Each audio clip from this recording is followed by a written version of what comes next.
अल्लाहु समद लम यलिद वलम यूलद कुल हुवल्लाहु अहद लिल्लाहु समद लम यलिद वलम यूलद वलम यकुल लहू कुफुवन अहद। सदक़ल्लाहुल अज़ीम।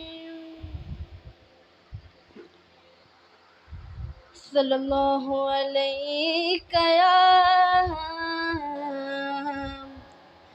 रसूलल्लाह वसल्लम अलैका या हबीबल्लाह। अल्लाहु अल्लाह अल्लाहु अल्लाह बोलो अल्लाहु अल्लाह अल्लाहु अल्लाह बोलो अल्लाहु अल्लाह अल्लाहु अल्लाह। कहती है ये फूलों की रिदा अल्लाहु अल्लाह कहती है ये फूलों की रिदा अल्लाहु अल्लाह कहती है ये फूलों की रिदा अल्लाहु अल्लाह। अशजार के पत्तों ने पढ़ा अल्लाहु अल्लाह अल्लाहु अल्लाह बोलो अल्लाहु अल्लाह अल्लाहु अल्लाह बोलो अल्लाहु अल्लाह अल्लाहु अल्लाह। वो सूरा यासीन के वो सूरा रहमान वो सूरा यासीन के वो सूरा रहमान वो सूरा यासीन के वो सूरा रहमान कुरान के लफ्ज़ों ने पढ़ा अल्लाहु अल्लाह अल्लाहु अल्लाह बोलो अल्लाहु अल्लाह अल्लाहु अल्लाह बोलो अल्लाहु अल्लाह अल्लाहु अल्लाह। करता है सना तेरी बरसता हुआ पानी करता है सना तेरी बरसता हुआ पानी करता है सना तेरी बरसता हुआ पानी। दरिया पे है मसरूफ़ सना अल्लाहु अल्लाह अल्लाहु अल्लाह बोलो अल्लाहु अल्लाह अल्लाहु अल्लाह।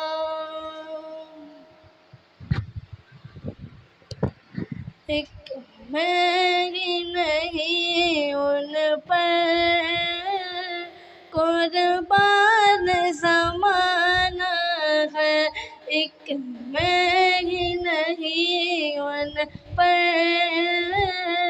कुर्बान ज़माना है एक मैं ही नहीं उन पर कुर्बान ज़माना है एक मैं ही नहीं उन पर कुर्बान ज़माना है जो रब दो आलम का महबूब यगाना है जो रब दो आलम का महबूब यगाना है।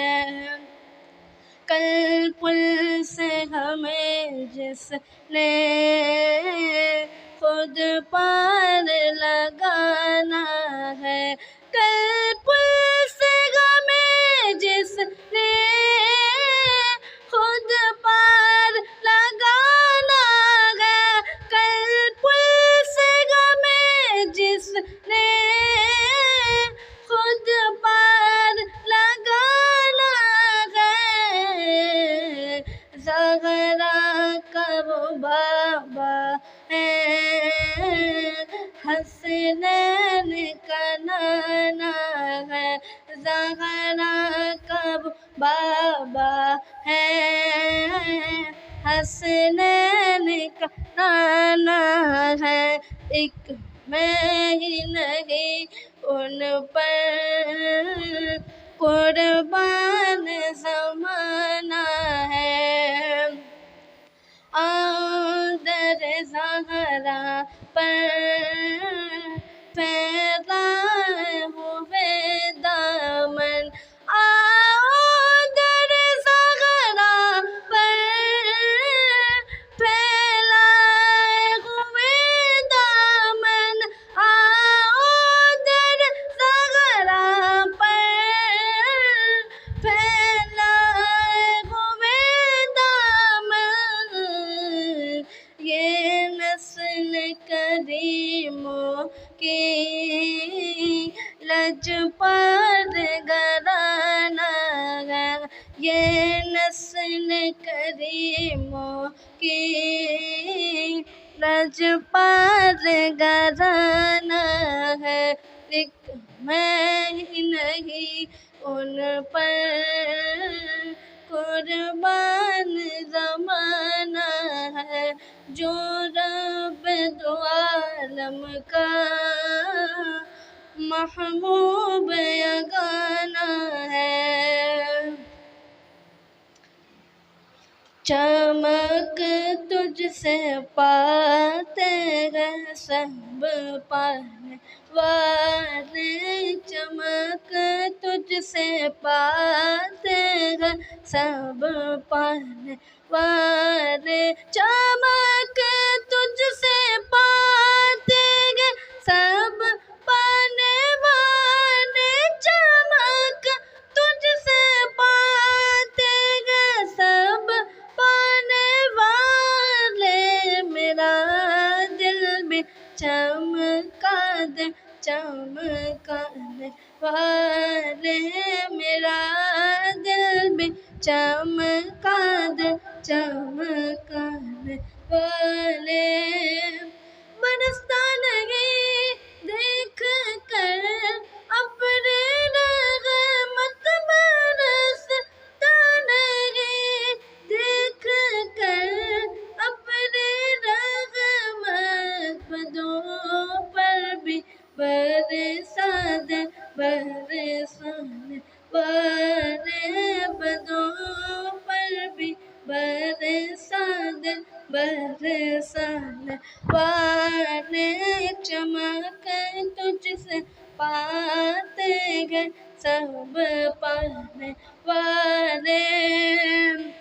रहेगा यूं ही उनका चर्चा, रहेगा रहेगा यूं ही उनका चर्चा, रहेगा परे खाक हो जाए जन जाने वाले, परे खाक हो जाए जन जाने वाले। चमक तुझसे पाते हैं सब पाने वाले, मेरा दिल भी चमका दे चमकाने वाले। मेरी उल्फत मदीने से यूं ही नहीं, मेरे उल्फत मदीने से यूं ही नहीं, मेरे आका का रोज़ा मदीने में है। मैं मदीने की जानिब ना कैसे खींचूं, मैं मदीने की जानिब ना कैसे खींचूं, मेरा दीन और दुनिया मदीने में है। फरियाद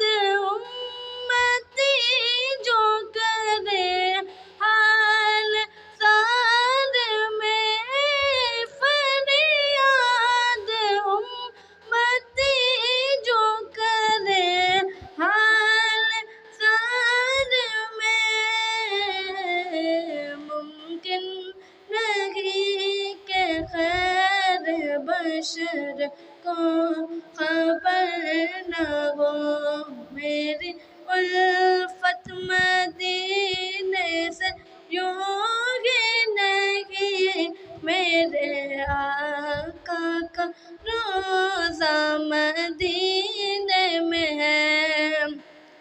अर्श आज़म पे जिसकी बड़ी शान है, रोज़े मुस्तफ़ा जिसकी पहचान है, रोज़े मुस्तफ़ा जिसकी पहचान है, जिसका गम पल्ला कोई मुहल्ला नहीं जी, जिसका गम पल्ला कोई मुहल्ला नहीं, एक ऐसा मुहल्ला मदीने में है, मेरी उल्फत मदीने से यूं ही नहीं, मेरे आका का रोज़ा मदीने में है।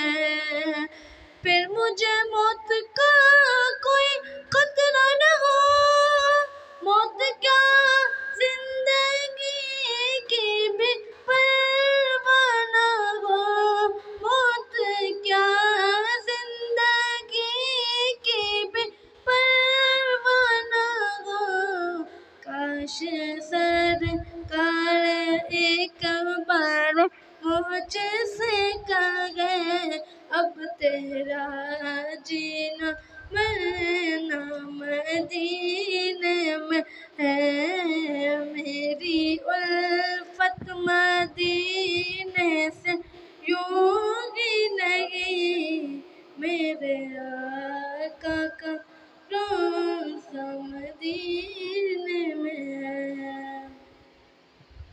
है।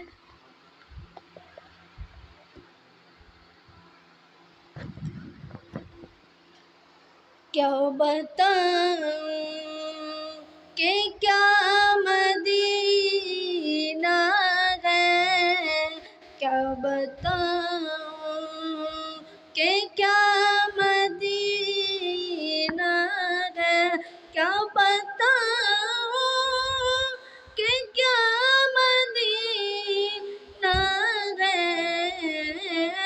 क्या बताऊं कि क्या मदीना है, बस मेरा मुद्दा मदीना है, बस मेरा मुद्दा मदीना है, क्या बताऊं उठ के जाऊं कहाँ मदीने से,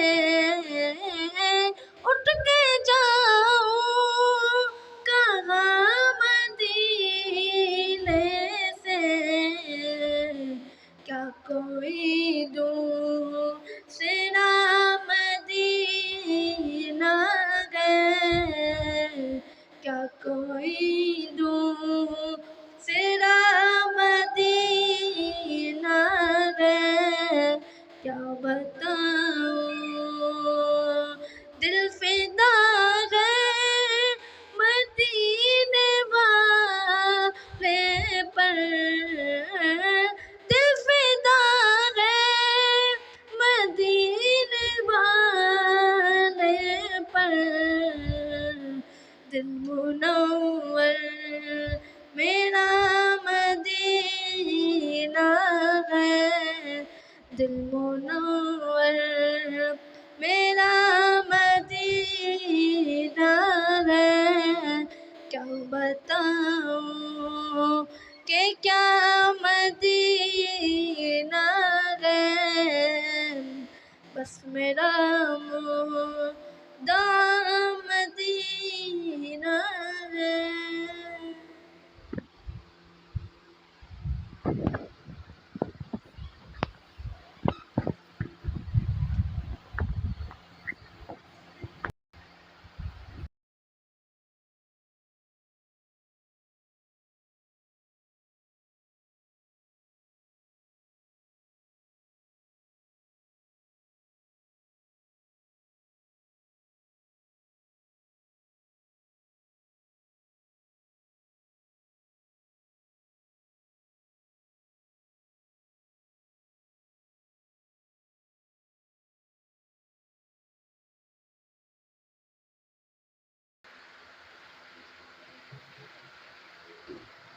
सल्ले अला नबीना सल्ले अला मुहम्मदिन हिद के गली गली तबा ठोकर सब की खाए क्यों हिद के गली गली तबा ठोकर सब की खाए क्यों दिल को जो दे खुदा तेरी गली से जाए क्यों रुखसत काफना का शोर गश से हमें उठाए क्यों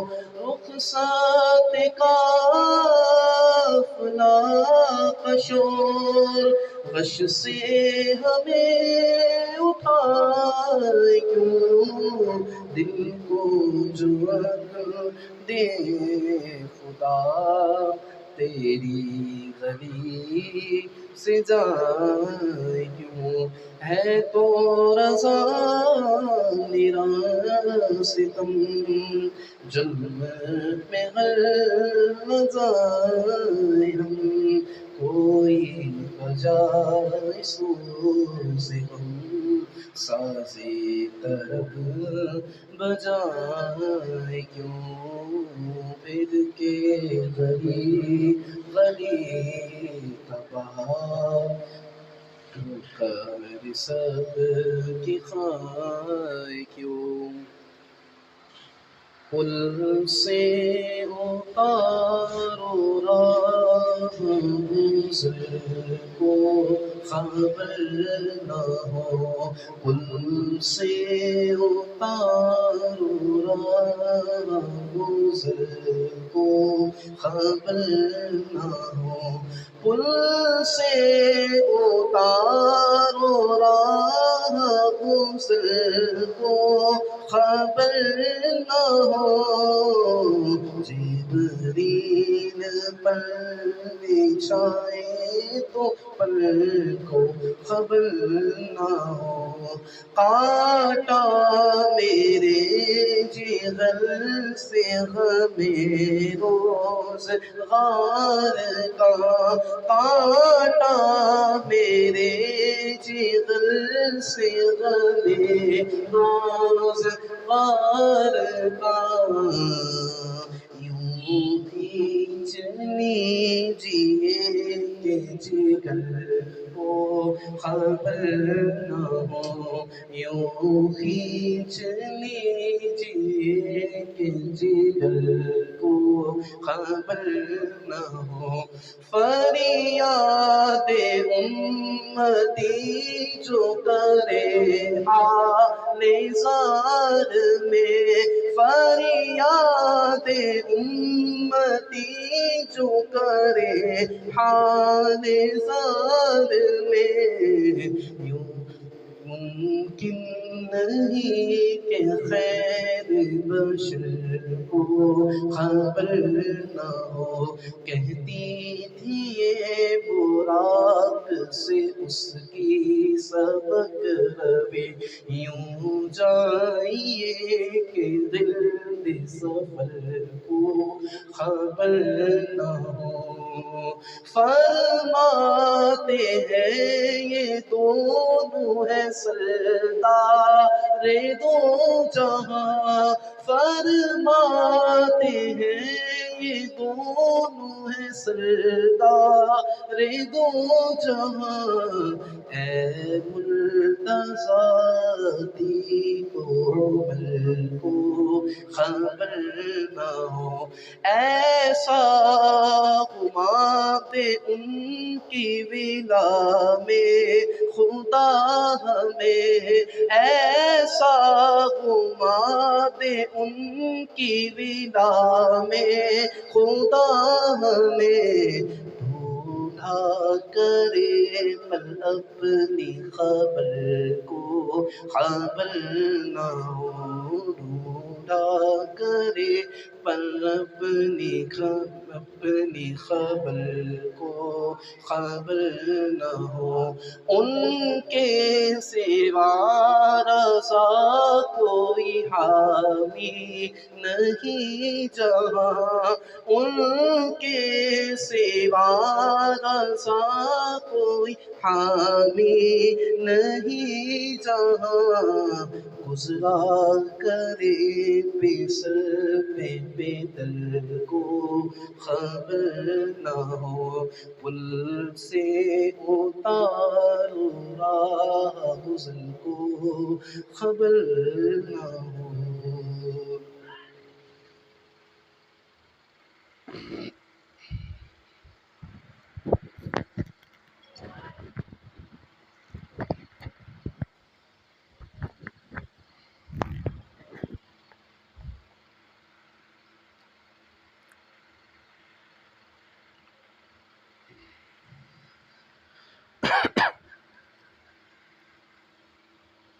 चलो तैबा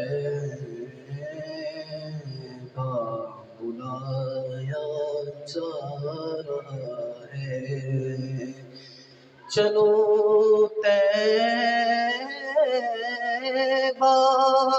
बुलाया जा रहा है। मुक़द्दर को जगाया जा रहा है, चलो तैबा बुलाया जा रहा है। मुक़द्दर को जगाया जा रहा है, मुक़द्दर को जगाया जा रहा है। नहीं नेकों पे ही दामन रहमत,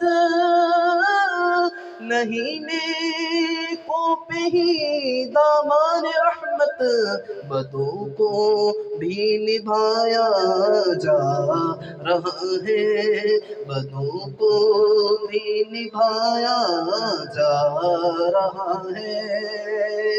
अता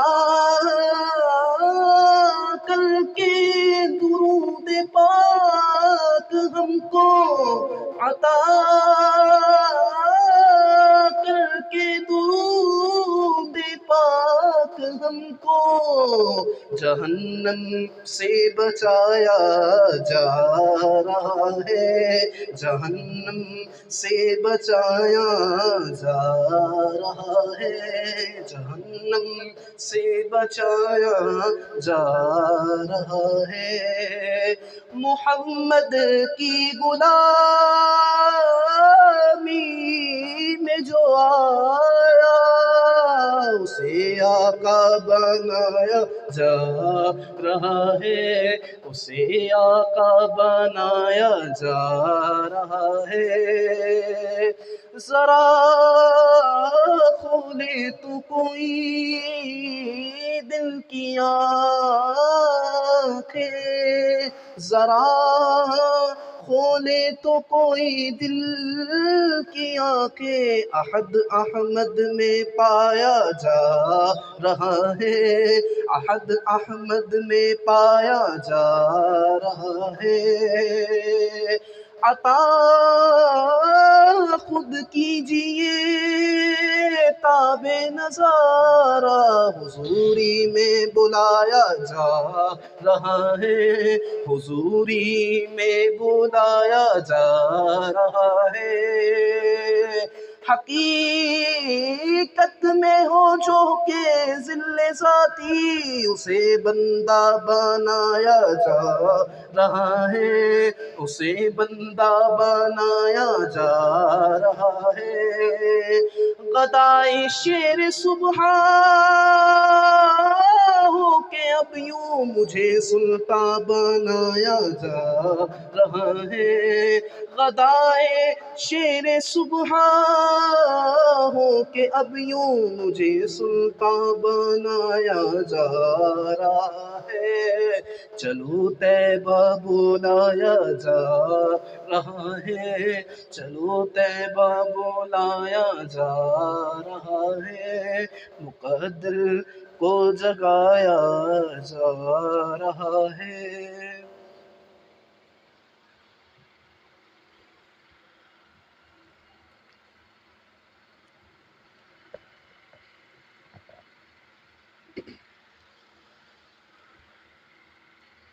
एक कहीं न दूसरा कहीं,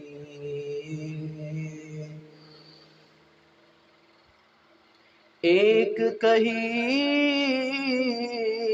ना दूसरा कहीं, उनको लफ्ज़ों से मावरा कहिए, उनको लफ्ज़ों से मावरा कहिए। ज़िल्ले हक़ नूर हक़ ज़ुहूर हक़, किस तरह उनको अब जुदा कहिए।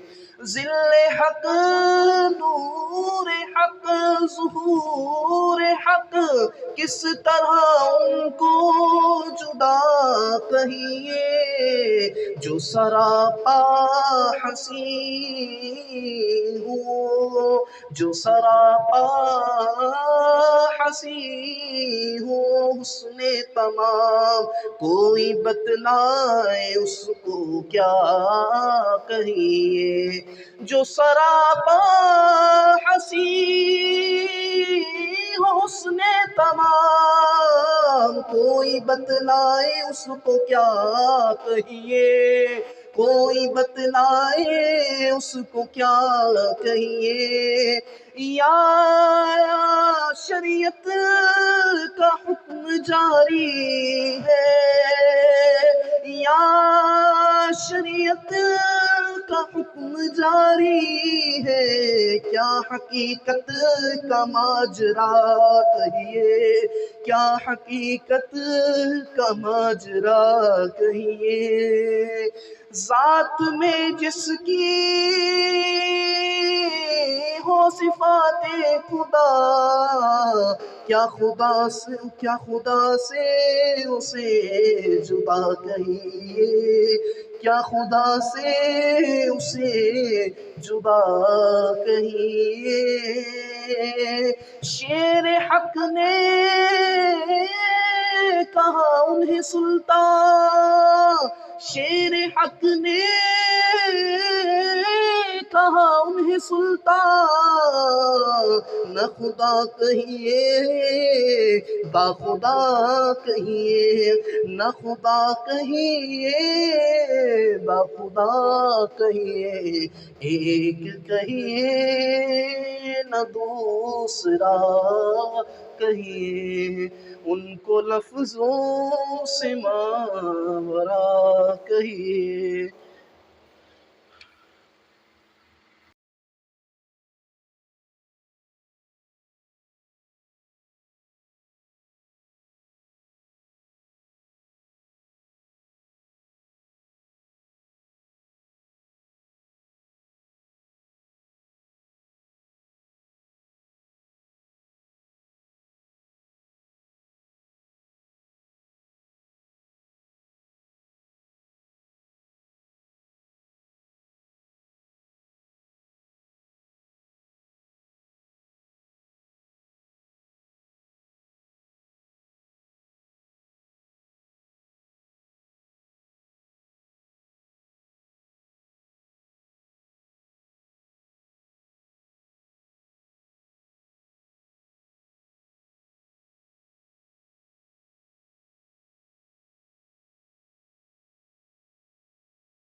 अल्हम्दुलिल्लाहिल्लज़ी अअला मंज़िलतल मुमिनीना बिकरीम खिताबिही व रफ़अ दरजतल आलिमीना बिमानी किताबिही व खस्सल मुस्तंबितीना मिनहुम बिमज़ीदिल इसाबती वस्सवाबिही वस्सलातु अलन नबिय्यि वस्सलामु अला आलिहिर रूहानी वल जिस्मानी अजमईन अम्मा बअद क़ाल तबारक व तआला फिल क़ुरआनिल मजीद वल फ़ुरक़ानिल हमीद इहदिनस सिरातल मुस्तक़ीम सदक़ल्लाहुल अज़ीम बाद हम्दि व सलात व तिलावतिल क़ुरआन।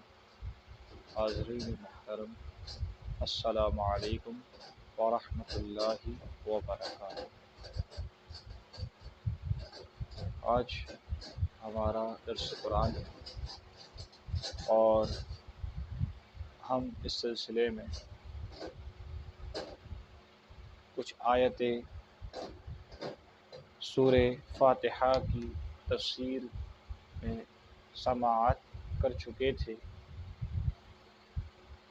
और उसी की आयत नंबर 6 सूरे फातिहा की आयत नंबर 6 इहदिनस सिरातल मुस्तकीम, आयत नंबर 6 इहदिनस सिरातल मुस्तकीम।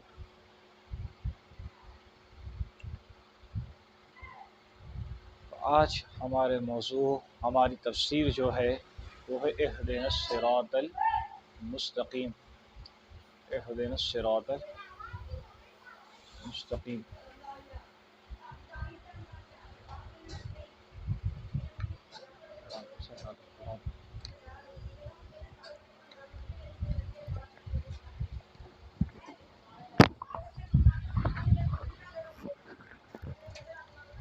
इहदिनस सिरातल मुस्तकीम। अब इस आयत मुबारक का ताल्लुक़ पिछली आयतों से कैसा है और किस तरह का है, किस तरह का रब्त है इन आयतों से, इसके मुताल्लिक़ जो है आज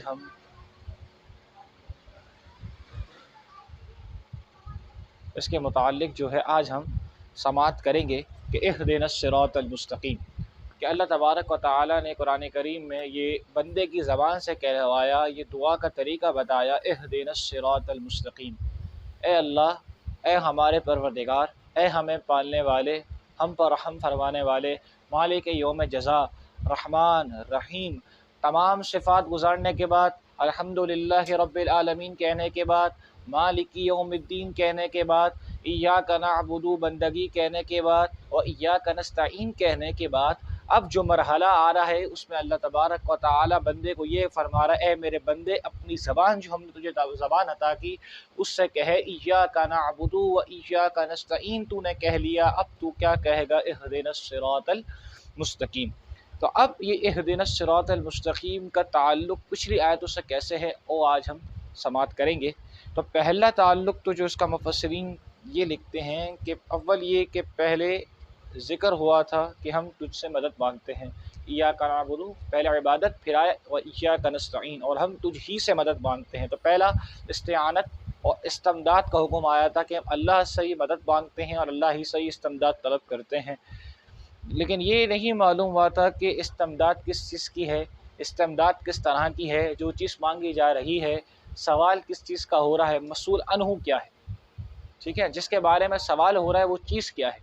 तो ये मजहूल थी, ये मज़कूर नहीं थी, इसका ज़िक्र नहीं आया था, ठीक है।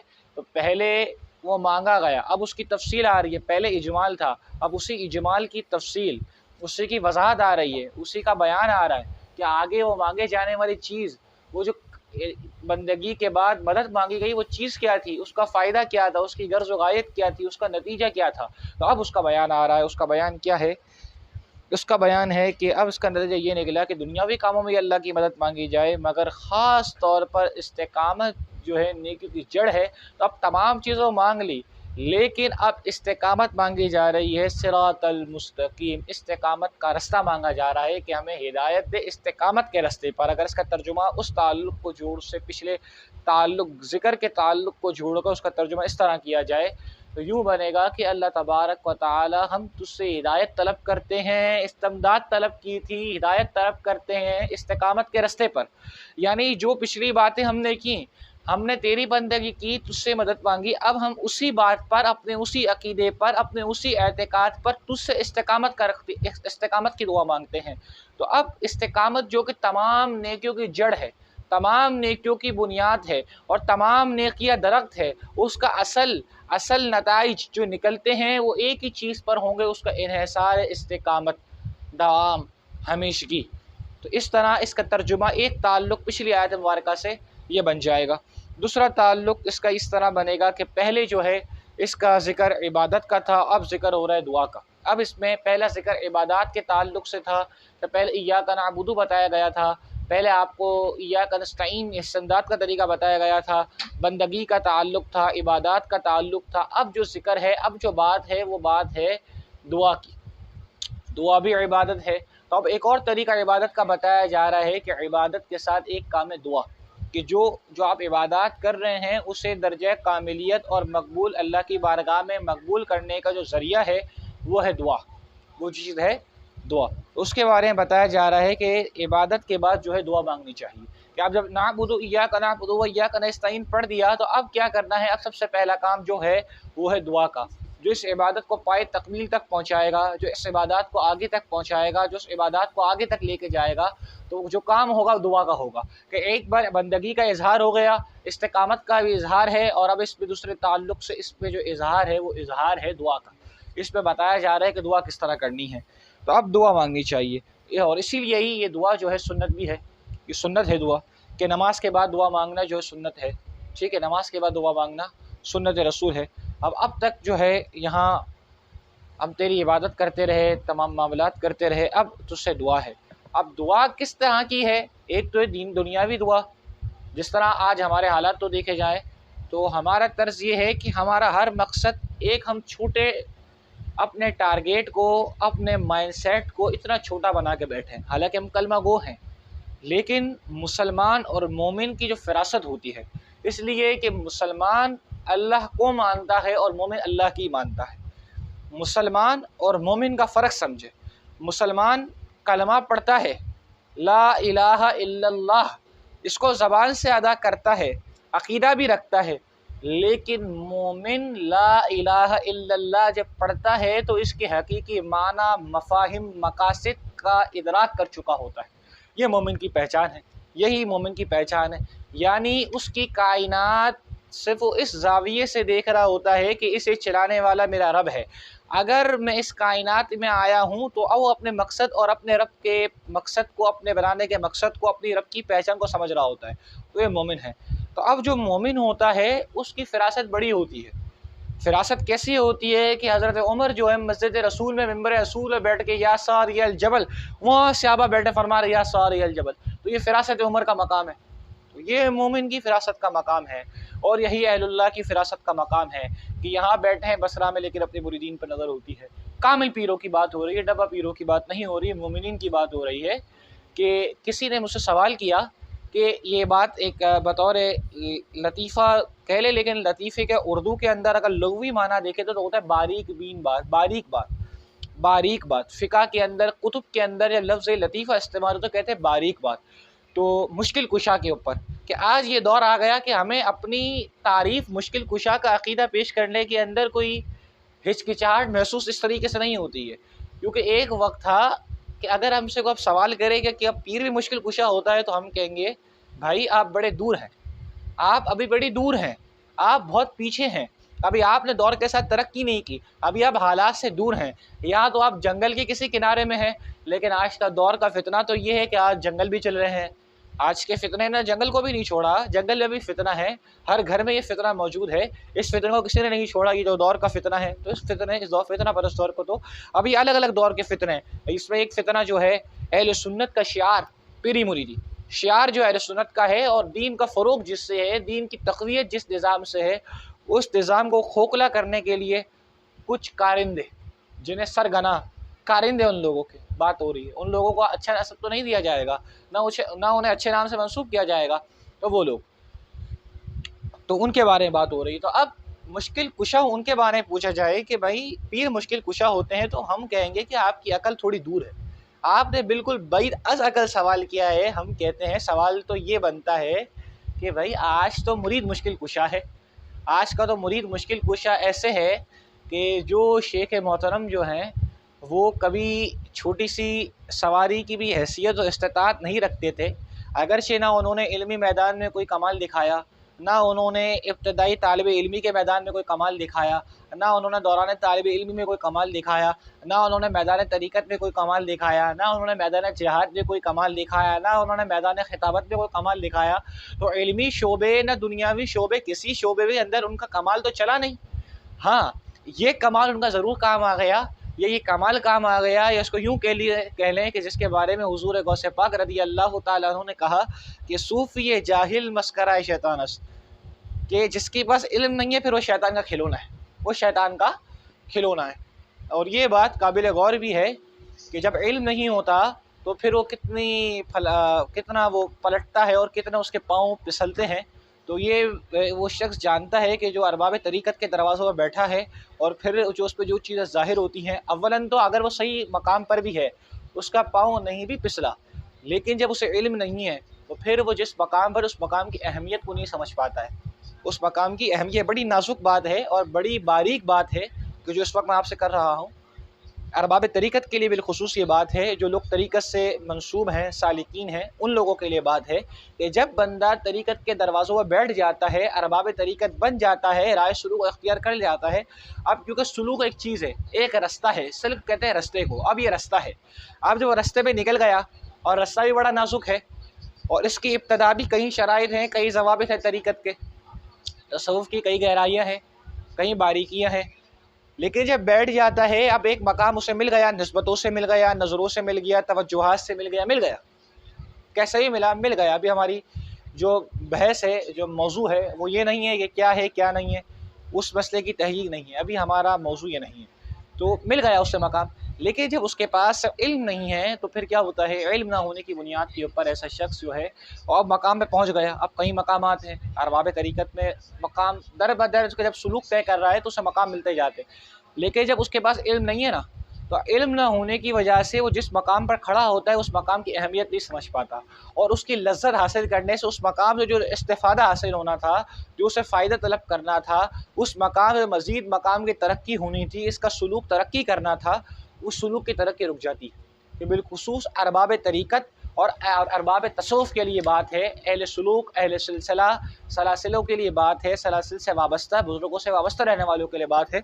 तो फिर उन लोग और बड़े बड़े लोग, आप देखें कि एक लिहाज से एक गहराई को समझें कि कभी सालिक जो है अगरचे वो पीर बन जाए, उसके पीर उसे बैत की इजाज़त दे दे, अव्वलन तो इस बात को याद रखें कि उसूल तरीक़त के अंदर जब पीर को बैत सालिक उस वक्त पीर बनने का मुस्तहिक होता है। एक तो बुनियादी शराइत, जो 4 शराइत फ़ुक़हा ने लिखी कि सहीहुल अक़ीदा हो, सबसे पहली शर्त है सहीहुल अक़ीदा हो, और दूसरी शर्त ये है फ़ासिक़ व फ़ाजिर ना हो, फ़ासिक़ मौलिन ना हो, ठीक है, फ़ासिक़ मौलिन एलानिया गुनाह ना करता हो, और अपनी ज़रूरियात के मसाइल खुद कुतुब दीनिया से निकाल लेता हो। ये एक बुनियादी शराइत है।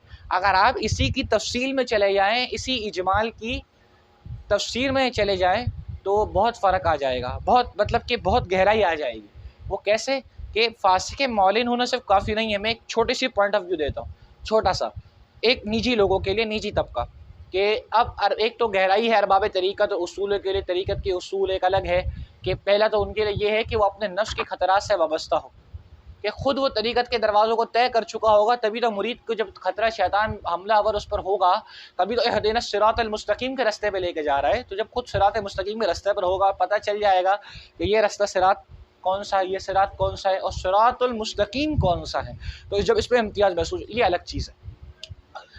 तो अब एक छोटी सी बात तो ये है कि आम हमारे माशरे तक कि वो हुकूकुल इबाद के मामले में कैसा है कि वो अपने मुरीदीन के मामलात का ख़याल नहीं रखता, अपने मुरीदीन के राज़ों को अफ़शा कर रहा है, सही है, और अजीब बेअदबी का माहौल है।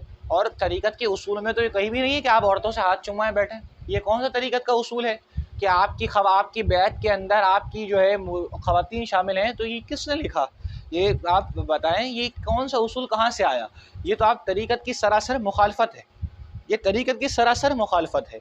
और ये तरीक़त अगर मकाम को ज़ाया करने वाली बात है और ये शैतानी है, ये शैतान पिछला रहा है, जिसके बारे में सूफिया हुज़ूर गौस पाक शेख अब्दुल कादिर जीलानी, कुतुबुल अक़ताब, गौसुल अग़वास, शेख मोइनुद्दीन, शेख हज़रत हुज़ूर गौस पाक रज़ियल्लाहु तआला अन्हु और दीगर अकाबरीन, कसीर अकाबरीन ने अपनी कुतुब में इस मकामात को समझाया समझने वालों के लिए। हमें वक्त देना है उन इबारात को। तो अरबाब तरीक़त के लिए खुसूस ये है कि वहाँ पे ध्यान दें। तो मैं अर्ज़ ये कर रहा था मोमिन, और ये बात यहाँ चली गई। तो अब पीर और मुरीद, तो आज का मुरीद मुश्किल कुशा है, आज का मुरीद मुश्किल कुशा है। उसकी वजह ये है कि पीर के हुलिया ऐसा है कि लोग उससे मुतनफ़िर हैं उसकी जहालत की वजह से। लेकिन ये मुरीद की अब आप कह लें कमअक़ली कह लें, इसलिए कहा हज़रत अली रज़ियल्लाहु तआला अन्हु का गालिबन ये कौल है, हकीमाना बड़ा ज़बरदस्त कौल है हज़रत अली मुर्तज़ा हज़रत करार का, कि जब तक दुनिया में अहमक मौजूद है ना, दुनिया में बेवकूफ़ मौजूद हैं, तो कभी भी फ़रेब देने वाला फ़रेबकार कभी भी भूखा नहीं मर सकता। जब तक बेवकूफ़ लाइल्मी दुनिया में मौजूद है, जब तक धोखा देने वालों के दरवाज़े उनके अंदर आबाद रहेंगे, लोग धोखा खाते रहेंगे, वो धोखा देते रहेंगे। तो ये बात है, जब तक ग्राहक मौजूद है दुकानदार की दुकान चल रही है, जब ग्राहक ख़त्म हो जाएंगे दुकानदार की दुकान बंद हो जाएगी। तो सीधा सा ये नुक्ता नज़र है और सीधा सा ये तज्ज़िया कह लें से। तो ये तो मोमिन की बात है, तो मोमिन का हाल ये है। तो अब मोमिन जो होता है वो पीर कैसा होता है कि वो पीर ऐसा होता है कि एक निगाह अपने मुरीद के कल्ब पर करे तो उसके मुरीद को जो 100 साल के रियाजत से मकाम ना मिले, वो मकाम उसकी एक नज़र में तय हो जाए। ये पीर का मकाम। अब यहाँ से मुरीद को ये नहीं चाहिए कि अपने पीर के लिए बदगुमानियाँ पाले कि भाई मेरे पीर के अंदर तो ये बात ही नहीं है। तो ये वसवसे हैं और ये भी तरीक़त की ख़राबियाँ हैं। अब इससे मुराद ये नहीं है कि वो जाने कि मेरे से सुलूक में कोई कमी रह गई, मुझसे सुलूक में कोई कमी रह गई है, जब भी मुझ पे पीर की एक नज़र काम नहीं कर रही, या तो फिर ये वजह है कि मेरे पीर से मेरी अक़ीदत लाज़िम नहीं। मौलाना रूम फरमाते हैं मस्तवी के अंदर कि पीर उस पीर किबले की तरह है कि आप किबला कितना दूर है, लेकिन आप यहाँ बैठे तो आपकी नमाज हो जाती है। आपकी नमाज यहाँ बैठे है, सिर्फ किबले की जानिब जिहद करनी है, बावजू हो के आपकी नमाज हो जाएगी, नियत बांधनी। तो पीर उस किबले की तरह है कि आप दूर से उसका तसव्वुर बांध लें, आपकी कामयाबी की मनाजिल तय होना शुरू हो जाती हैं, बशर्त ये कि कल्बी तौर पर पीर पे अकीदा कामिल हो और पीर इस दर्जे का हो। तो ये तो अब पीर क्या क्या हर तरफ से शराइत है ना, मुरीद की भी अपनी रिक्वायरमेंट्स हैं, उसकी भी अपनी शराइत हैं, उसके भी अपने उसूल ज़वाबित हैं, और इस तरफ से भी अपने उसूल ज़वाबित हैं। शौहर के अपने उसूल ज़वाबित हैं तो बीवी के भी अपने उसूल ज़वाबित हैं, वालिद के अपने उसूल ज़वाबित हैं तो वालदा के अपने उसूल ज़वाबित हैं। अब एक मर्द है तो उसको अपने, अब एक रिश्ते शौहर है, किसी औरत का मर्द बनता है तो उसके जो हुकूक आते हैं अपनी बीवी के लिहाज से उसका अपना दायरा है, अपनी वालदा के लिहाज से जो हुकूक आते हैं तो उसका अपना दायरा है, अपने वालिद के लिहाज से हुकूक आते हैं उसका अपना दायरा है, अपने भाई बहनों के लिहाज से आते हैं उसका अपना दायरा है, अपने शागिर्दीन, अपने हाफिज़, जितनी वर्किंग, तो हर लिहाज से हर बंदे का दायरेकार अलग है। तो हर चीज़ से, हर जिहत से उस बंदे की अखलाकियात का दायरा देखना होता है, या उसकी अखलाकियत का दायरा कैसा है। तो ये दुनिया है, इसलिए फरमाया लक़द कान लकुम फ़ी रसूलिल्लाहि उस्वतुन हसना, कि रसूलुल्लाह की ज़िंदगी तुम्हारे लिए बेहतरीन नमूना है। तो पीर कामिल तो वो है जिसने अपनी ज़िंदगी अपना रोल मॉडल रसूलुल्लाह को बना लिया, जिसका हर कौल, हर फ़ेल, हर अमल रसूलुल्लाह अलैहिस्सलातु वस्सलाम की सुन्नत मुबारका के मुताबिक हो, जिसकी हर याद, जिसका हर फ़ेल सुन्नत रसूल की याद दिलाए, जिसका हर आदा सुन्नत रसूल की याद को ताज़ा करे, तो पीर वो है। उस पीर तरीक़त पे सलाम है कि जो शे लोला मुस्तफ़ा करीम की मोहब्बत को ताज़ा कर दे, मोहब्बत को जगा दे, दिल में इश्क़ रसूल को ज़िंदा कर दे, तो उस पीर कामिल की मोहब्बत को सलाम है, जिससे सुन्नत ज़िंदा हो जाए, जिससे सुन्नत रसूल ज़िंदा हो जाए। तो पीर कामिल तो वो है कि जिससे ख़त्म नबूवत का दिफा ज़िंदा हो जाए, जिससे इमाम हुसैन की मोहब्बत ज़िंदा हो जाए, हुसैनियत ज़िंदा हो जाए, हुसैनियत ज़िंदा हो जाए, दिफाए सहाबा ज़िंदा हो जाए, सिद्दीक़ अकबर की मोहब्बत ज़िंदा हो जाए। बुग़्ज़ सहाबा दिल से निकलना चाहिए। बुग़्ज़ सहाबा तो अहले बैत, और बुग़्ज़ अहले बैत, बुग़्ज़ सहाबा तो तरीक़त के दायरे में है ही नहीं। जिसके दिल में आ गया वो तरीक़त से मरदूद और तरीक़त है ऐसा शख्स। इस बात को याद रख लें, जिस शख्स का अक़ीदा मुतज़लज़िल हो गया, जिस शख्स का अक़ीदा हट गया, ऐसा शख्स जो है मरदूद तरीक़त हो शख्स, ऐसा पीर है। और मैं एक बात अर्ज़ कर रहा था जो मैं रुक गया, कि पीर जो होता है वो हर एतबार से कभी उसका सुलूक ख़त्म नहीं होता, इस बात को याद रखें। यही तो इंसान और फरिश्तों में फ़र्क है। यही फ़र्क, इसी इहदिना की तफसीर से मैं आपको समझाना चाह रहा हूँ कि यही तो इंसान और फरिश्तों में फ़र्क है, जो बुज़ुर्गान दीन इमाम रब्बानी फरमा रहे हैं अपने मकतूब के अंदर, कि फ़रिश्तों का मकाम, फ़रिश्ते से इंसान और बशर की फ़जीलत की वजह क्या है? फ़रिश्तों का मकाम एक जगह है, लेकिन इंसान का मकाम तरक्की करता जाता है। आप देखें वजह क्या है? क्योंकि फ़रिश्ते नफ्स मुतमइन्ना, फ़रिश्तों के साथ नफ्स की मुखालफत नहीं जुड़ी हुई, इंसान के साथ उसके नफ्स की मुखालफत जुड़ी हुई है। अब इंसान जैसे जैसे अपने नफ्स पर गालिब आता जाता है, उसका मकाम तरक्की करता जाता है। फिर इसमें एक और शैतानी है। ये पहले तो मैं अपनी बात पर कमल करूँ, फिर आपको एक और तंबीह इस पर बुजुर्गान दीन की बताता हूँ। तो अब जब ये मकाम तरक्की करता जाता है तो इंसान का मकाम भी तय होता जाता है, फरिश्तों से में शुमार, उससे भी आला में उसका शुमार होना शुरू हो जाता है। तो यही वजह है दोस्तों के इंसान बनाया है। आपको बज़ाहिर ये गोश्त का टुकड़ा दिख रहा है, लेकिन गोश्त का टुकड़ा नहीं, हकीकतन मज़हर इलाही है। ये कारखाना है, मोहब्बत इलाही का कारखाना है। बस इसे जलाने की ज़रूरत है। इश्क़ इलाही और शराबत इलाही, इश्क़ की शराब, इश्क़ इलाही की शराब पिलाने की ज़रूरत है इसे, मोहब्बत इलाही की शराब पिलाने की ज़रूरत है इसे। एक बार से शराब पिलाई जाए फिर आप देखें तो आप जब इसका सुलूक कभी कामयाब नहीं होता है। क्यों? इसके मकाम तो कभी कामयाब होंगे ही जब तक दुनिया से रुखसत ना हो जाए मकाम तक, और उसके बाद फिर जन्नत है, फिर वो है, फिर वो अलग दुनिया, फिर वो अलग आलम। तो आप दुनिया तक सुलूक की बात कर लें तो अब वो हर पीर अपने पीर के एतबार से सालिक है। हर पीर अपने, हर मुरीद, हर पीर जब अपने पीर के बारगाह में है उसका ताल्लुक़ अपने पीर से तो सालिक है। जिस तरह के हर बाप अपने बेटे के लिहाज से तो बाप है, लेकिन जब अपने वालिद के पास जाएगा तो बेटा है। तो इसी तरीके से यही मिसाल है। तो वहाँ जो रिक्वायरमेंट्स हैं, आप ये रिक्वायरमेंट्स हैं, और वहाँ तो वल्दियत अबवी है, वल्दियत जिस्मानी है, वहाँ जिस्मानी पैदा किया, और यहाँ रूहानी तरबियत, इस्लामी तरबियत, तरीक़त है, रूहानी मनाज़िल है, ये ज़्यादा अफजल है। तो ये बात समझना ज़रूरी है। अब इंसान का नफ्स, लोग लगता है नफ्स मुतमईन हो गया, तो इसके बारे में हज़रत पीर मेरे अली शाह साहब के मलफूज़ात के अंदर आते हैं कि मेरे अली शाह साहब फरमाते हैं मेरी उम्र 7 साल की थी। मेरे अली शाह साहब लिखते हैं कि मेरी उम्र 7 बरस की है, 7 बरस की मेरी उम्र है, और मैंने ख्वाब में देखते हैं, मेरे अली शाह साहब फरमाते हैं कि मैं शैतान से कुश्ती लड़ रहा हूँ। मेरे अली शाह साहब फरमाते हैं, पीर मेरे अली शाह साहब, और कभी शैतान मुझ पर गालिब आ जाता है, मैं शैतान पर गालिब आ जाता हूँ, और जब मुझे जैसे ही मेरे दिल में ख्याल आता है मैं शैतान पर गालिब आ चुका हूँ तो शैतान मुझे पछाड़ देता है, मैं शैतान में गालिब आ जाता हूँ। फिर मुझे ये इल्का होता है, ला हौ पढ़, ए मेरे अली तू पढ़, ला हौला वला कुव्वत इल्ला बिल्लाह, ला हौला वला कुव्वत इल्ला बिल्लाह, और शैतान फिर से गिर जाता है। तो यहाँ 2 नुक्ते मेरे लिए शाह साहब निकालते हैं। एक नुक्ता तो ये कि इंसान जैसे ही ये बात कर ले, ये बात सोच ले कि अब मैं अपने नफ्स पर काबिज़ आ चुका हूँ, तो जिसके बारे में रज़ा नफ्स दुश्मन है दम में ना आना, रज़ा नफ्स दुश्मन है दम में ना आना, तो ये नफ्स दुश्मन है। तो जैसे ही ये गुमान होना शुरू हो जाए कि अब नफ्स काबू में आ गया, तो ऐसे ही आपको नफ्स गिरा देगा और नफ्स आप पे गालिब आ जाएगा। तो इस मेरे अली शाह साहब के इस मलफूज़ से ये बात साबित हुई। दूसरा ये कि 7 साल की उम्र में ख्वाब में अरबी का आ जाना, ला हौला वला कुव्वता, तो ये इस बात की दलील है कि एक अकीदा भी समझ लें इस बात को कि बाज़ गलत फहमी है कि कब्र में अरबी कैसे आएगी, अरबी नहीं आती होगी। तो ये इल्हामी चीज़ है। कब्र में जब इंसान जाएगा तो वहाँ अपने आप अरबी आ जाएगी, और यही मेरे अली इसमें दलील देते हैं कि 7 साल की उम्र में बच्चे को खुद से ला हौला वला ये इल्का हो जाना, तो ये इल्हाम पे दलील करते हैं। 2 बातें ऐसे पता चली। तो ये नफ्स का ताल्लुक मोमिन का था। तो मोमिन जो होता है ये था कि आज हमारे सुलूक, क्योंकि इसमें बात पीरी मुरीदी की इस इहदिनस सिरातल मुस्तकीम से करना चाह रहा था, जिसमें मैं एक पूरे तसव्वुफ़ को घेरना चाह रहा था। तो अब इहदिनस सिरातल मुस्तकीम, तो अब यहाँ पर दुआ क्यों मांगी गई? दुआ मांगी गई, बताया गया कि भाई जो अहलुल्लाह होते हैं, मोमिनीन होते हैं, उनकी तरजीह दुनिया नहीं होती मुझे गाड़ी मिल जाए, भाई मुझे मेरी लैंड क्रूज़र मुझे मिल गई तो अब मुझे ये मिल जाए। जिस तरह के आज का पीर, उसे अपने मकाम से, अपनी तरीक़त से उसे कोई वास्ता नहीं है, उसे अपने वो कोई मुशक्क़त में नहीं है, वो किसी किस्म की तरीक़त की मुशक्क़तों में नहीं पड़ा, अपने आप को इश्क़ इलाही की शराब नहीं पिलाई, अपने आप को इश्क़ इलाही की मोहब्बत में नहीं जलाया, तरीक़त की मोहब्बत में नहीं जलाया, कोई उसूल उसने तय नहीं किए। सिर्फ अजीब है, एक गाड़ी से 2 गाड़ियाँ, 3 गाड़ियाँ, 4 गाड़ियाँ, हज़रत तो भाई अजीब पीरी मुरीदी है, अजीब तरीक़त है।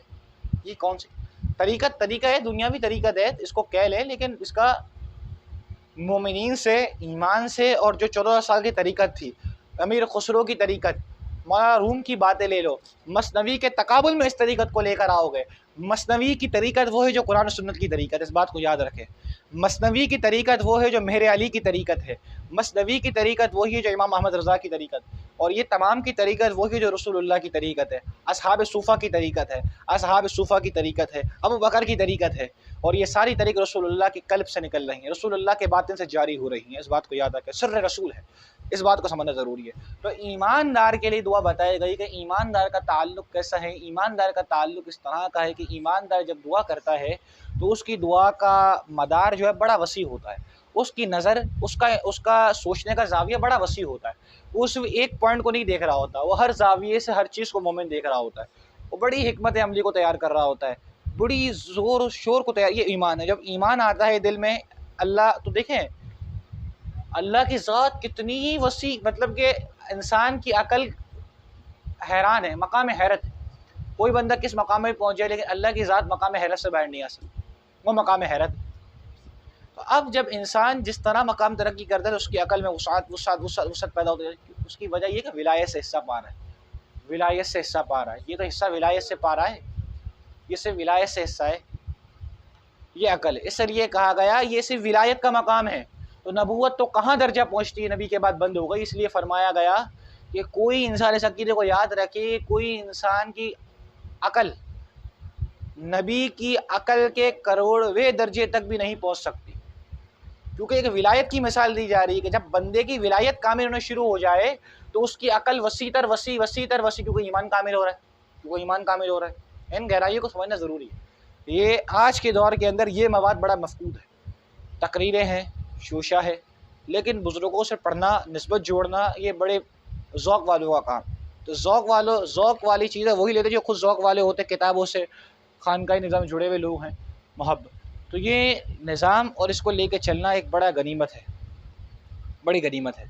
तो इहदिनस सिरातल मुस्तकीम, इहदिनस सिरातल मुस्तकीम की तफसीर में अर्ज़ कर रहा था कि जो अहले ईमान होते हैं, जो अहलुल्लाह होते हैं, उनको ये तरीक़ाकार होता है, ये उन्हीं का तरीक़ा है। दुनियादार तो इस तरह कभी नहीं करेगा। और ये हमारे लिए एक कुरान यही है, कुरान यही हमें बता रहा है कि आप हमें तरीक़ा बता रहा है कि इहदिनस सिरातल मुस्तकीम, कि मांगी जाए तो क्या मांगी जाए, दुआ मांगी जाए सीधे रास्ते की दुआ मांगी जाए, ना कि उसके अपनी दुनियावी ख्वाहिशात से आगे बढ़े तो कुछ होना।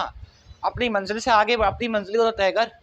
सितारों से आगे जहाँ और भी हैं, इश्क़ के इम्तिहान और भी हैं। इकबाल ने किस तरह थोड़ी कहा है कि तुम समझ रहे हो ऐसा ही नहीं है। फ़इज़ा फ़रग़्त फ़ंसब, फ़इज़ा नबी को फरमाया वइज़ा फ़रग़्त फ़ंसब, ए नबी जब आप फिर लग जाए। तो ये मोमिन है कि जब मोमिन एक काम से कामयाबी पाता है तो दूसरी रज़ा में लग जाता है। आप देखें मुसलमानों की 14 साल खिलाफत, इस्लामी तारीख़ को आप देखें, 14 साल इस्लामी तारीख़ को आप देखें। अबू बकर सिद्दीक़ रज़ी अल्लाह तआला अन्हु का दौर देखें और नबी अलैहिस्सलातु वस्सलाम की ज़िंदगी को देखें। गज़वात हैं, सीर हैं, फिर आ जाए सिद्दीक़ अकबर के दौर में, फिर गज़वात हैं, उमर के दौर में गज़वात है, चैलेंजेस हैं, उस्मान गनी रज़ी अल्लाह तआला अन्हु के दौर में है, अली और मुर्तज़ा हैदर कर्रार रज़ी अल्लाह तआला अन्हु के दौर में है, इमाम हसन के दौर में। दौर चलता जा रहा है, चैलेंजेस ख़त्म नहीं है। आज भी मुसलमानों को चैलेंजेस है। तो अब बात यह है कि इश्क़ के इम्तिहान और भी हैं, सितारों से आगे चाह और भी हैं। मुसलमान जब एक चीज़ में लग जाए तो ऐसा नहीं है कि एक काम वगैरह फ़ारिग बैठ जाए, नहीं। इंसान स्वास्थ्य बना ही नहीं गया, और इंसानी फितरत भी ये नहीं है। इस बात को याद रखें, जानवर भी सुकून से नहीं बैठता। जानवर जो नुत्क़ की सलाहियत नहीं रखता, हैवान, जान किस चीज़ का नाम है, इस फ़लसफ़े को समझें, इस नुक्ते को समझें। फ़लसफ़ा जान कि एक जिस्म के अंदर, मट्टी के ढांचे के अंदर, मट्टी के एक वजूद के अंदर जब इस रूह को डाला गया, अब आदम अलैहिस्सलाम में जैसे ही रूह डलती है, आदम अलैहिस्सलाम अब इसके फितरी जज्बाती, बशरी जज्बातियत को अल्लाह को बताना मकसूद, आदम अलैहिस्सलाम खड़े होने जाते हैं, लेकिन आप दोबारा कमज़ोरी और ज़ौफ़ की वजह से आप गिर जाते हैं, लड़खड़ा जाते हैं, आप नहीं खड़े हो पाते। तो अल्लाह तबारक व तआला फरमाते हैं बेशक आदम जो है बड़ा जज्बाती है इस तरह। तो वजह क्या है कि रूह, तो ये इंसान कभी सुकून से, जानवर भी सुकून से नहीं बैठता। ये जान ऐसी चीज़ है, ये जान आदम और ये जान, ये रूह ऐसी चीज़ है। जानवर भी सुकून से नहीं बैठता है, अगरचे उसके बाद नुत्क़ नहीं है, सलाहियत नहीं है, सोचने और फ़हम जो इंसान इदराक नहीं है, तो फिर इंसान को तो बदर्जे औला नहीं बैठना चाहिए। इंसान तो आला है ना, तमाम अशरफुल मखलूक़ात है, अशरफुल मखलूक़ात है, तो इंसान को तो बैठना ही नहीं चाहिए। तो बात ये है, इज़ा फ़रग़्त फ़ंसब व इला रब्बिक फ़रग़ब, और अपने रब की जानिब रुग़बत करो। तुम्हें लगना तो है, कुरान ने ही बता दिया, लेकिन लगना किन कामों पर, व इला रब्बिक फ़रग़ब, इला रब्बिक फ़रग़ब, अपने रब की जानिब रुग़बत में लगना है।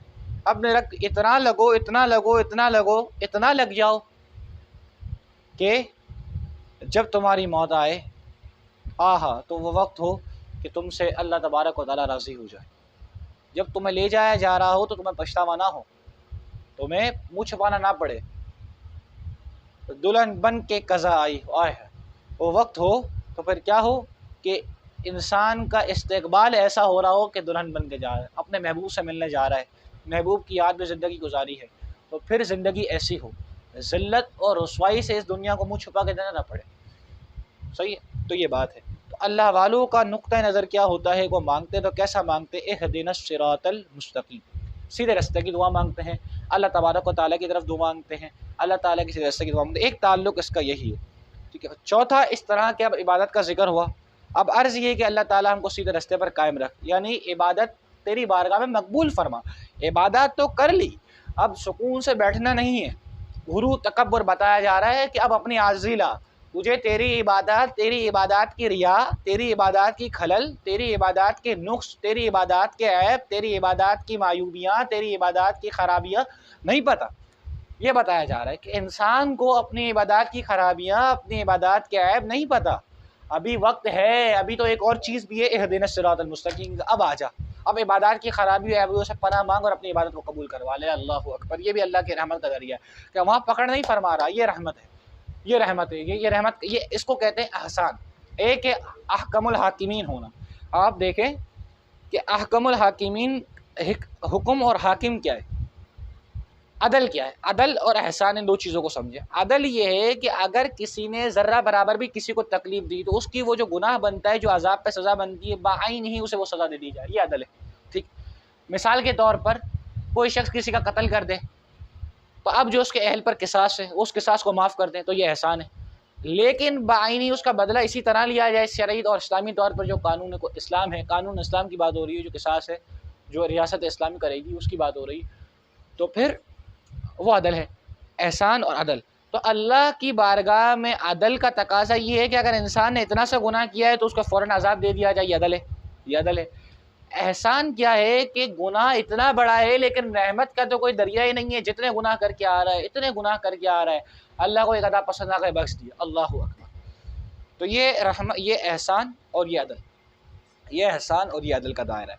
तो अब ये एहसान ही का दायरा है कि सिर्फ उसकी इबादत पर वहाँ पकड़ नहीं हो रही, नहीं नहीं नहीं, नहीं इबादत पर पकड़ नहीं है, पर हमारे इहदिनस सिरातल मुस्तकीम, कि अब तेरे पास वक्त है कि तुम इस इबादत को जो है मकबूल करवा लो, इस इबादत को इस इबादत की जो है तुम पैरवी कर लो, इस इबादत से तुम जो है अपने कबूल करवा लो। तो ये बताया जा रहा है चौथा ताल्लुक़। अब ठीक है, तो अब इसके चंद ताल्लुक़ हो गए, अब इसकी आ जाए तफसीर के ऊपर, अब आ जाए इहदिनस सिरातल मुस्तकीम की तमहीद बांधने, अब तफसीर आएगी चंद कौलों के ऊपर। अब तफसीर पर हम आ जाते हैं कि उलमा कराम मुफस्सिरीन, उलमा से मौजूद मुफस्सिरीन, तफसीर उसूल तफसीर जानने वाले, तफसीर करने वाले, ठीक है।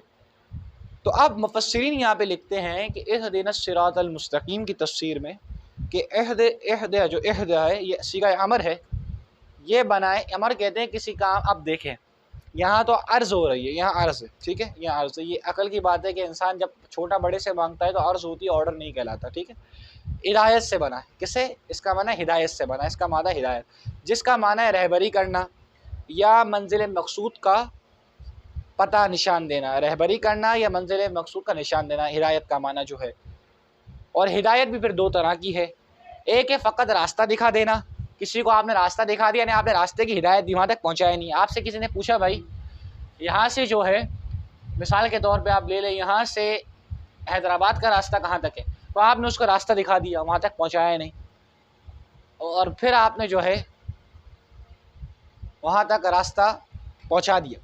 तो दो तरह, एक है रास्ता दिखाना, ये भी हिदायत है, और रास्ता पहुँचाना, ये हिदायत है, दो तरह की हिदायत है, ठीक है। तो हिदायत दो तरह की है। अगर रास्ता दिखाना मुराद होता तो हिदायत के बाद वाली, हिदायत के बाद जो है ये नहवी नुक्ता, ग्रामर का, अरबी ग्रामर का नुक्ता तलबा के लिए, कि अगर यहाँ पर हिदायत रास्ता मुराद होता तो होता इहदिना इला सिरातिल मुस्तकीम, लफ्ज़ इला आता रास्ते के लिए, मिन होता है यहाँ से शुरुआत हो रही है, ग्रामर क्या है, ठीक है। इला आता है जहाँ ख़त्म हो रहा, जिस तरह नहवी किताबों में मिसाल होती है छोटे मुब्तदी तलबा के लिए, हम भी उन मुब्तदी हैं, ठीक है। कि सिर तु मिनल कूफती इलल बसरा, कि मैंने सैर की कूफा से बसरा की जाने। सैर तो मिनल करातशी इलल लाहौर, मैंने सैर की लाहौर से कराची। तो अब ये मिन जो है, मिन शुरुआत के लिए आया, इला इंतहा के लिए आया। ठीक है, तो अब इला आता है तरीक़ के लिए कि मुझे उसकी तरफ रास्ता दिखा, ये लफ्ज़ इला का ग्रामर है। ठीक है, तो यहाँ पर अगर रास्ता दिखाना मुराद होता इला आता, या उस रास्ते की वो रास्ता मुराद लाम आता तखसीस के लिए कि वो रास्ता बताया जा रहा है, तो यहाँ रास्ता दिखाने वाली हिदायत मकसूद नहीं है कि सिर्फ रास्ता दिखाया जाए। ये एक नुक्ता कि रास्ता दिखाना मकसूद नहीं है यहाँ पर कि सिर्फ रास्ता दिखाया जाए, कि सिर्फ रास्ता दिखा के वहाँ रोक दिया, नहीं, या ये हिदायत मकसूद नहीं है। मुफस्सरीन फरमाते हैं कि ए मौला हमें सीधा रास्ता दिखा ना दे, बल्कि हमें उस रास्ते पे पहुँचा भी दे, कि हम तो कमज़ोर हैं, हम तो भटके हुए लोग हैं, हम गुनाहगार हैं, हम सियाकार हैं, हम सिया कर परस्त हैं, हम गुनाहों से भरे हुए हैं, हम बार बार फिसल जाएंगे, हमें शैतान बार बार पिसता देगा, उसका मकर तेज़ है। ए अल्लाह तू जानता है, ए मौला तू जानता है, ए परवरदिगार तू जानता है, ए महबूब करीम के रब तू जानता है। तू सिर्फ हमें वहाँ तक दिखा नहीं, बल्कि हमें तो उस रास्ते पर पहुँचा भी दे, वो हमें उस रास्ते पर पहुँचा भी दे। इससे हिदायत दूसरी और इंतहा की हिदायत मुराद है कि हमें से उस रास्ते को दिखाना नहीं है, बल्कि तू उस रास्ते पर पहुँचा भी दे। तो ये परवरदिगार से दुआ है, ये परवरदिगार से दुआ है कि इस दीवार को दुआ दे। अब इसमें जो है चंद फ़ायदे जमा हो गए कि एक ये कि जिस तरह वो इबादत ज़्यादा कबूल होती है जो मुसलमान की जमात के साथ की जाए, यानी यहाँ एहदीनी नहीं फरमाया गया, वाहिद मुतकल्लिम या मुतकल्लिम नहीं आई कि मुझे हिदायत दे, यहाँ पर ये नहीं फरमाया गया मुझे हिदायत दे, यहाँ पर आया इहदिना सिरातल मुस्तकीम, अल्लाह हमें हिदायत दे। जमा का सीगा आया, जमात का जिक्र किया गया। इसकी वजह क्या थी? इसकी वजह ये थी कि इससे ये पता चलता है कि जो इबादत जमात में की जाए वो ज़्यादा मकबूल हैं इनफरादी इबादत से, क्योंकि इससे इज्तिमाई इबादत मुराद। तो इस पर तमाम जमात को, मुसलमानों को यकसानियत का, मुसलमानों को यकताही का, मुसलमानों को इत्तेहाद का, यकजहती का बताया जा रहा है। ईमान वाले यकजा हैं, ईमान वालों की ये दुआ ईमान वालों के लिए, सही है ना। अब किसी मुनाफिक को उठा के शामिल कर ले ईमान के शफ़ में, मसलक यक, ठीक है, तो यक नहीं, ठीक है। बात ये है कि यकता और यकजा और यकजहती का बताया जा रहा है, ठीक है। इय्याका नअबुदु व इय्याका नस्तईन बताएगा बंदगी, तो बंदगी भी बता दी गई कि भाई बात मोमिन की है, और यहाँ तो बात ईमान वालों की है, तो ये दुआ भी ईमान वालों के लिए ही है। काफिरों का भी आएगी बात, लेकिन मैं किस ज़िम्मे में बात कर रहा हूँ, ये सिर्फ नुक्ता और किनाया है। तो अब यहाँ पर जो है इय्याका नअबुदु व इय्याका नस्तईन से हम गुजर चुके थे, तो इसलिए वापसी हम पीछे जाएंगे नहीं। तो अब यहाँ पर एक फ़ायदा ये जमा हो गया हमसे, कि फ़ायदा ये हमारा जमा हो गया यहाँ पर कि जो इबादत अकेले की जाए उससे ज़्यादा फ़ायदेमंद, उससे ज़्यादा मकबूल अल्लाह की बारगाह में वो इबादत है जो जमात पे की जाए। और बंदे को दूसरा फ़ायदा यहाँ बंदे को ये दिया गया कि जब भी दुआ करे दूसरों के लिए दुआ करे, सिर्फ अपने लिए दुआ ना करे। तो यहाँ तक फरमाया आरिफीन ने, बुजुर्गों ने, सूफिया ने, कि जो बंदा दूसरों के लिए दुआ करे तो उससे अपने लिए कभी दुआ करने की ज़रूरत नहीं पड़े। जो बना दूसरों के लिए भलाई सोचे, दूसरों के लिए फ़ायदा सोचे। और इससे कई चीज़ें हैं, इंसान की अपनी आना मर रही है, इंसान का हसद मर रहा है, इंसान का बुग़्ज़ ख़त्म हो रहा है, इंसान की अदावत ख़त्म हो रही है, उल्फत पैदा हो रही है, उख़ुवत पैदा हो रही है, अपने भाई मोमिन से मोहब्बत क़ुराबत पैदा हो रही है। तो बहुत सी चीज़ें, बहुत से फ़ायदे हैं। हर चीज़, इस्लाम मुकम्मल दीन है, हर ज़ाविया, हर नज़र से देखने की ज़रूरत है, इस्लाम को पढ़ने की ज़रूरत है। इस्लाम तमाम दीनों में सबसे बेहतर दीन है, और मोहम्मद रसूलुल्लाह का दीन, शरीयत रसूल, तमाम दीन रसूल, तमाम शरीयतों से बेहतर है। इसकी वजह क्या? हर ज़ावियों से देखा जाए, दुनियावी तौर पर देखा जाए, इसलिए लक़द कान लकुम फ़ी रसूलिल्लाहि उस्वतुन हसनह, ये सिर्फ आयत को गौर से देखने की ज़रूरत है। ये कुरान है, ये किताबुल्लाह है। क़यामत आ जाएगी, लेकिन किताबुल्लाह की तफसीर और तशरीह जो करते करते उसूल तफसीर के अंदर रह के ख़त्म नहीं हो। हर ज़ाविये से इस पर मैं अभी सिर्फ इस पर बयान करना चाहें ना, हम सिर्फ रहमान रहीम गुज़रा, तो लफ्ज़ रहमान को लेके सिर्फ 1 महीने का दर्स हो सकता है। लफ्ज़ रहमान को लेके 1 महीने का दर्स, सिर्फ लफ्ज़ तसव्वुफ़ पर 1 महीने को लेके सिर्फ लफ्ज़ रहमान के तसव्वुफ़ इल्मुल कलाम पर हो सकता है। 1 महीने का दर्स वजूद शहूद के नज़रिए पर, तजल्ली रहमान, इसमें ज़ात, इसमुल आदात, ये वो फ़न फ़ीज़ा वर्स, ये तमाम चीज़ें इसमें आ सकती हैं। इल्म हदीस, इल्म तफसीर, इसी लफ्ज़ रहमान बिस्मिल्लाह की तफसीर के अंदर जब पीछे गुजर गई। इस दर्स के अंदर, लेकिन हमें अपनी तफसीर भी मुकम्मल करनी है, एक नशीद एक सिलसिला से ही मुकम्मल करना है, तो ये भी हो सकता है। तो ये हमारे अकाबरीन लिख के गए। कुरान हदीस बुज़ुर्गों की नज़र से बुज़ुर्गों को पढ़ने की ज़रूरत है, क्योंकि मोमिन की फ़िरासत, उनकी फ़िरासतें खोल दी थी अल्लाह ने, और उन्होंने अपनी अक़ल को कुरान और सुन्नत के पैरवी में रखा। कुरान और सुन्नत को अपने पीछे नहीं किया, खुद कुरान और सुन्नत के पीछे हो गए, तो आज अल्लाह ने दुनिया और हमें उनके पीछे कर दिया। आज अगर कोई शख्स बुजुर्गों को याद रखे, उसकी वजह यह है कि उन्होंने अपनी ज़ात फ़ना की रसूलुल्लाह के लिए, अपनी ज़ात फ़ना की अल्लाह के लिए, अपनी ख्वाहिशात फ़ना की अल्लाह के लिए, अपनी दुनिया फ़ना की अल्लाह के लिए। तो अल्लाह ने महबूब अपने दुनियादारों को उनके लिए फ़ना कर दिया कि आज लोग उनके लिए कटने मरने को तैयार हैं, उनके लिए मरने के लिए तैयार हैं। तो ये बात, तो इसमें चंद तरह के फ़ायदे जमा हो गए। एक, इंसान को इबादत किस तरह की करनी चाहिए। इबादत ये हो गई कि जब भी वो दुआ करे, साथ दुआ मिला के करे, सबकी मुवाफ़क़त करे। इस तरह एक और कौल कि जब दुआ करे, तफसीर कबीर के अंदर, कि जब वो दुआ करे तो अव्वल आखिर दुरूद शरीफ में पढ़े। इसलिए रिवायात में आए जब दुरूद शरीफ में पढ़े तो उसकी दुआ और इबादत मुअल्लक़ कर दी जाती हैं। तो अव्वल भी दुरूद पढ़े और बाद में दुरूद पढ़े, ताकि जो बीच वाली चीज़ है, क्योंकि दुरूद तो हर सूरत में कबूल है, हर सूरत में कबूल है, तो अब इन दुरूद की शरीफ की बरकतों से अल्लाहु अकबर सुतर सूफिया ने क्या को फरमाया, अता करके हमको दरूद पाक हमें जहन्नम से बचाया जा रहा है। अल्लाहु अकबर, कि दरूद पाक तो हमें हमारे लिए अता किया गया। अल्लाहु अकबर, कि हमें ये दरूद पाक अता करके जो है जहन्नम से बचाया जा रहा है। तो अब ये दरूद पाक की बरकतें, अल्लाहु अकबर, सल्लल्लाहु अला नबी उम्मी व आलिहि व सहबी सल्लल्लाहु अलैहि वसल्लम। तो दरूद पाक अव्वल व आखिर इबादत के पढ़ लिया जाए, तो ये भी इबादत की कामिलियत है। ठीक है, एक नुक्ता इसमें ये हो गया। तफसीर अज़ीज़ी का एक और कौल ये कि इंसान अगर इसमें हिदायत अकेले के लिए मांगी जाए, ये एक नुक्ता है समझने वाला, और ख़ुद अकेले वो हिदायत पर रह जाए और उसके इर्द गिर्द गुमराह हो, तो पहली बात तो एक नुक्ता इसे यहाँ समझ लें कि अगर पहली बात तो अगर उसके लिए सिर्फ अकेले इबादत करना, पहली बात ये है कि अगर उसके लिए इबादत अकेले इस्तिकामत रहे, हिदायत, शान फ़ख्र अलग बात है उसके लिए जो रहेगी, लेकिन उसके लिए खुद से भी मुश्किल हो जाएगा इर्द गिर्द के नज़रियों को देख के खुद से इस्तिकामत पर कायम रहना, और दूसरे लोग उसके दुश्मन बन जाएंगे, तो फिर उसके दुश्वारियाँ पैदा हो जाएंगी, और अल्लाह तबारक व तआला से आसानियों की दुआ मांगनी चाहिए। तो इहदिना से मुराद है अल्लाह मुझे भी हिदायत दे, साथ वालों को भी हिदायत दे, ताकि मेरे लिए इस दर्जे से भी आसानी हो जाए, तो आसानी की दुआ मांगी जाए। ठीक, तो अब इससे ये मालूम हुआ कि दुआ में दूसरों को भी शामिल किया जाए, और इससे मालूम होता है कि दुआ की मकबूलियत का राज भी सबके लिए है। चाहे मेरी दुआ अल्लाह की बात, इसलिए फरमाया गया कि पाक लोग दुआ करें, यानी अगरचे इंसान की ज़बान अपने लिए कैसी है, लेकिन दूसरों के हक़ में इसकी दुआ कबूल है। ये भी हदीस शरीफ के अल्फाज़ रिवायतों में, तो इसलिए दूसरों के लिए भी दुआ करनी चाहिए और करते रहनी चाहिए। अब फिर इस दुआ के दर्जे सिरातल मुस्तकीम के दर्जे भी अलग अलग हैं। एक काफिर जब हिदायत मांग रहा है, एक मोमिन हिदायत मांग रहा है, तो भाई वो तो सीधे रास्ते पर है। फिर सवाल ये बनता है, एक मोमिन जब हिदायत मांग रहा है, एक मोमिन जब अल्लाह से हिदायत मांग रहा है, तो फिर वो क्यों मांग रहा है? वो तो सीधे रास्ते पे नमाज़ पढ़ अल्लाह की बंदगी कर रहा है, तो फिर उसकी हिदायत मांगने का क्या मकसद? सवाल बनता है। तो इसका जवाब ये है कि काफिरों के लिए ईमान हिदायत है। अब जब काफिर जब ये दुआ करेगा तो उसके लिए यहाँ हिदायत से मुराद ईमान लिया जाएगा, तो हर एतबार से उसका माना अलग अलग होगा, हर एतबार से हर लफ्ज़ का माना और हर माना उसकी तफ़हीम अलग होगी।